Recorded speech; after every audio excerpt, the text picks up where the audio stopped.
لوگوں میں مشہور ہے. یہ ثانی اثنین کس کا لقب ہے؟ نہیں، یہ حضور کو کہا. غار میں پہلے کون داخل ہوا؟ پہلے کون داخل ہوا؟ ادب کیا تھا؟ ادب کا تقاضا کیا تھا؟ پہلے حضور جائیں یا پہلے وہ جائے؟ تاکہ صفائی کرے، خادم پہلے جائے. تو اللہ وہ بیان کر رہے ہیں.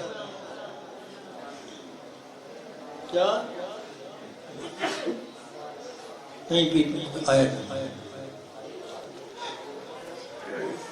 اذ اخرجہ الذی، اذ اخرجہ کی ضمیر کس طرف ہے؟ اذ اخرجہ کی ضمیر کس طرف ہے؟ اذ اخرجہ الذین کفروا. آگے ثانیت یعنی یہ بدل کس کا ہے؟ تو ثانی کس کو کہہ رہے ہیں؟ اذ اخرجہ الذین کفروا ثانی اثنین اذ ہما فی الغار. وہ یہ غار کی بات ہے. غار میں پہلے داخل ہونے والے کون ہیں؟ اب اصلاح کر ثانی اثنین میری سمجھ میں دعویٰ نہیں کر رہا ہوں، لیکن سمجھیے.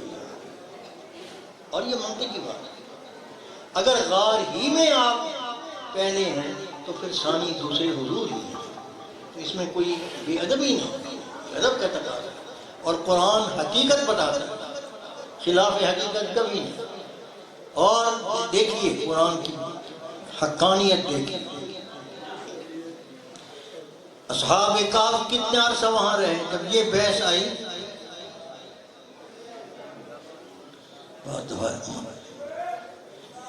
بلا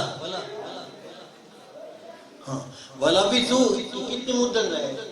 وَلَبِثُوا فِي كَهْفِهِمْ 300 سنين وازدادوا 9. اس کی ضرورت تھی؟ 300 سال ہی رہے ہیں. شمسی لحاظ سے 300 پورے بنتے ہیں، ہجری لحاظ سے 9 سال.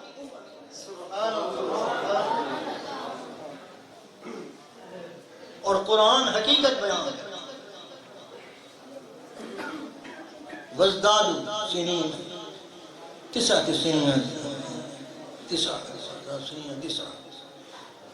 تو ایسے ہی ثانی اثنین حضور سے وہاں پہلے داخل ہونے والے سیدنا صدیق اکبر ہے. یہ شجاعت ہے. تو خیر وہاں پر بھی آپ نے جب یہ خطاب کیا تو حضرت فاروق اعظم ارشاد فرمایا